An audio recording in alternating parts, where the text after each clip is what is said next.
can't believe you hit the new guy in the head with a hammer already. He's only been here a week. What do you care? I seen you scalp a guy once. Yeah, I know. With a paper plate. I just can't stand to see a dumb animal suffer. Have you seen him out there?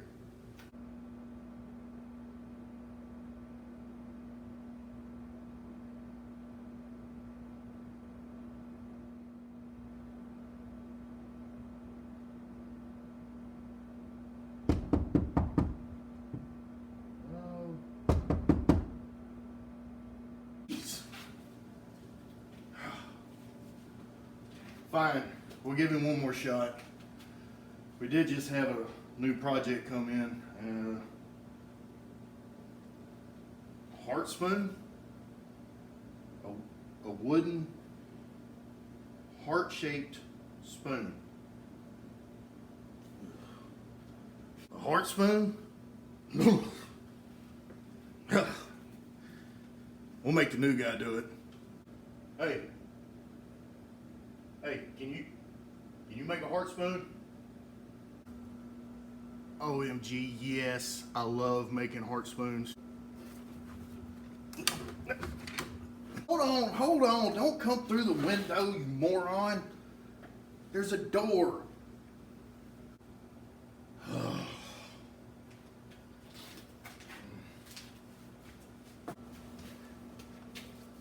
Hashtag, you guys won't regret this. Hashtag, I bet I will. Guys, OMG, Taylor Swift just tweeted.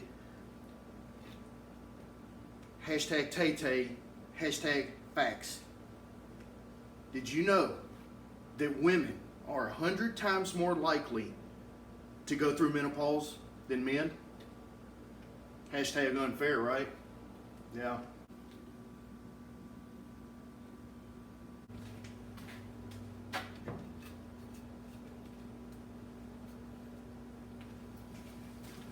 Hashtag ouch!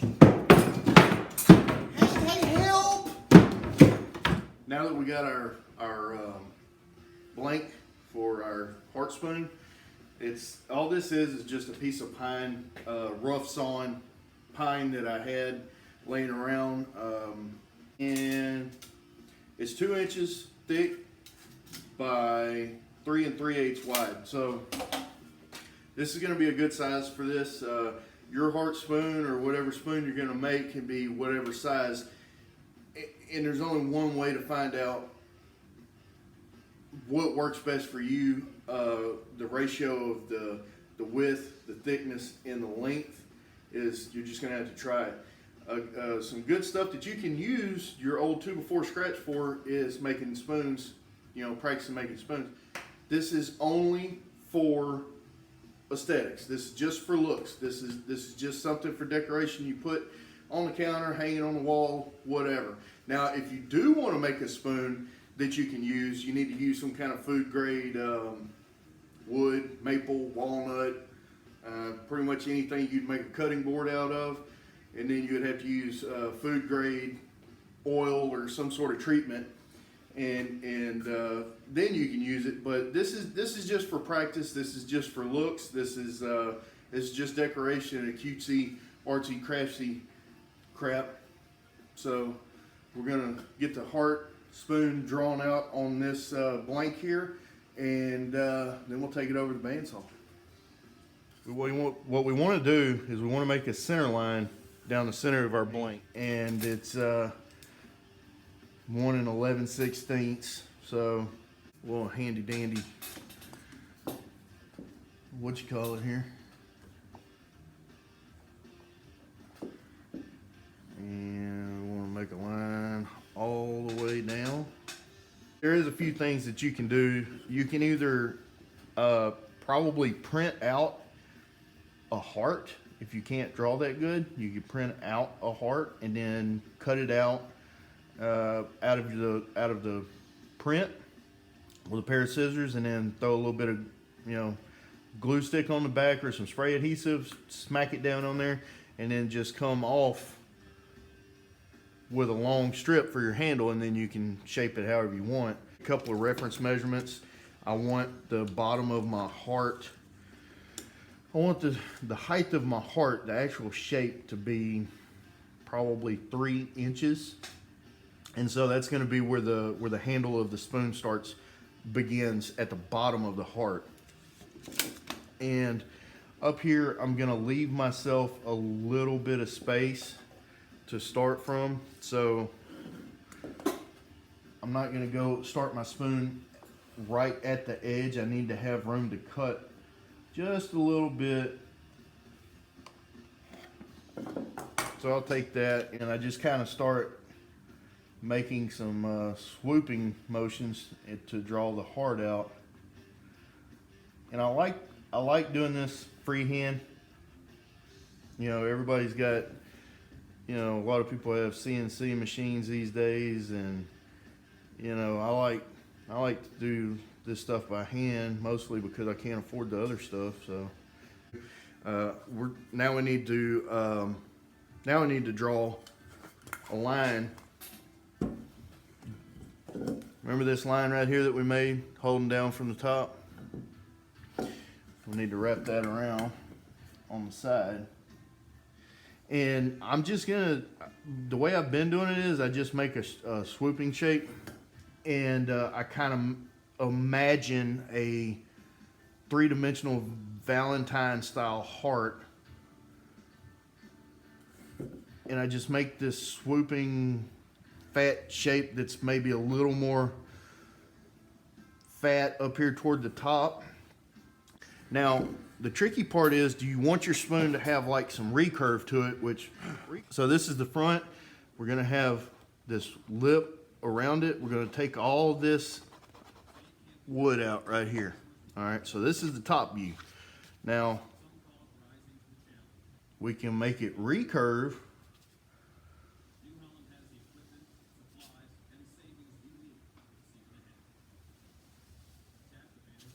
This will be the side profile.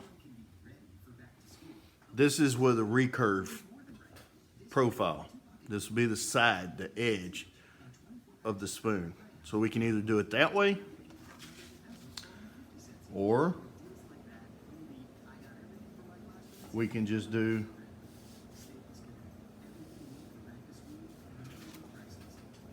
straight. Now, I over-exaggerated, you know, this bend. You can make it straight, flat. You can make it, you can even make it, let's see if I can draw it. I keep wanting to do it.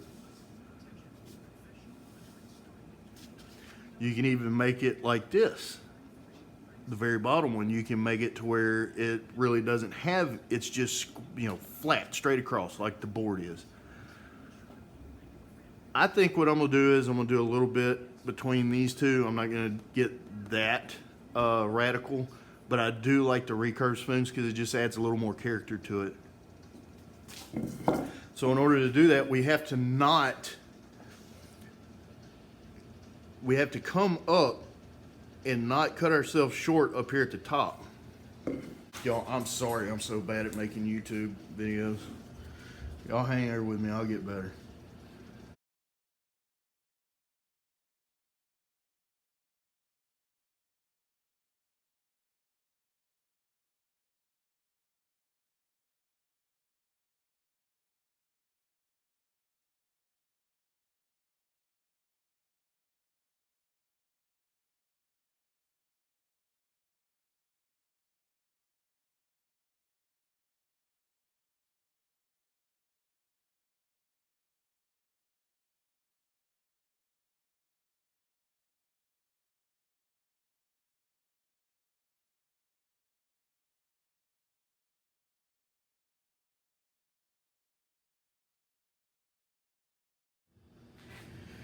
Now that we got the original, this way cut out, we lost our side profile. I've seen Jimmy DiResta. If you have never gone and watched Jimmy DiResta work or watch his videos, he is a genius. Like, Really, really cool dude. What I've seen Jimmy DeResta do is he'll cut out his shape. He's much better at it than I am. And then he'll take and he'll fix his sideboards, the waist that he cut out. He'll tape them back on, and then he'll have actually flat reference sides, and he has his drawing back, because when you try to go through, I've done it like this and ran it through the bandsaw, but it's pretty squirrely and it makes kind of ugly cuts. So I got my hot glue gun, and I'm gonna hot glue the waist blocks back on the sides so that I can, I lost the top of my shape. I'm not really sure how with the heart I would have been able to keep this shape, and I didn't want to, I don't have a 1/4 inch blade right now for my bandsaw, so I had to lose this. So I'm just gonna have to kind of wing it whenever I come down with this shape and make sure that it's the same depth on both sides. And that's what's this waist block material back on here. I'm gonna have a flat surface to reference off the table on the bandsaw. Bow. All right. Watch, I'm not gonna be able to get it back apart. A little bit of that. Yeah. Stupid. Now, put that back up there. Make sure it's lined up. Ow, it's hot. Now we got our shape back on the side. We're missing a little bit at the top, but we can use our artistic interpretation and our instincts to make our entry point. And if you want to, you can come and draw the shape back around, and I think I may do that just so I can nail down exactly where I want to come into the wood at.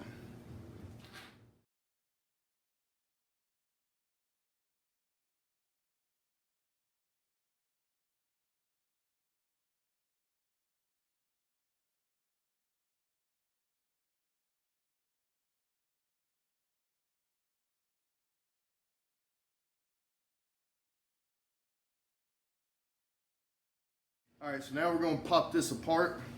This is what it should look like. We have our side profile. We got that. All right. Okay. All right. Oh, if I break this thing, I'm going to be so mad.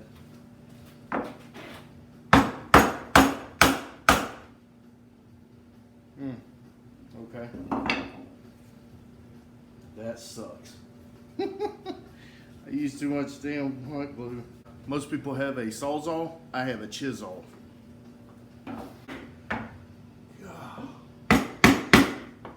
Who knew hot glue was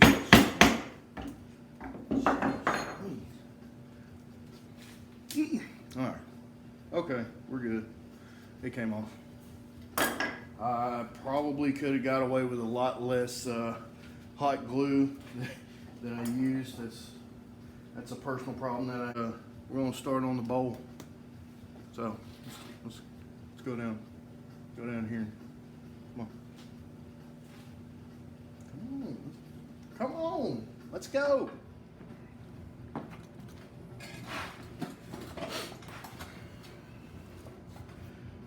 So now that we got our heart spoon roughed out, it's really rough. Now, one thing to keep in mind is that pine is really forgiving. However, it does pose its own set of challenges and quirks. It's really loose grain. It splinters easy. It chips out easy. I mean, any wood can. But pine, most of the time, like sometimes you get a piece of pine and it's full of sap, and it dirties up your blades and your tools. It is extremely soft, so it's easy to carve. Some of the harder woods I've done were like the Osage orange spoon that I did. That was extremely hard. That was actually pretty difficult wood to work with for doing delicate stuff like this. Walnut was pretty good. I don't have a piece in here big enough for this. It does require a decent sized chunk of wood to make a spoon. I suppose you can laminate some wood together and make a blank, but that's not what this is about. If you go too close to the outside, you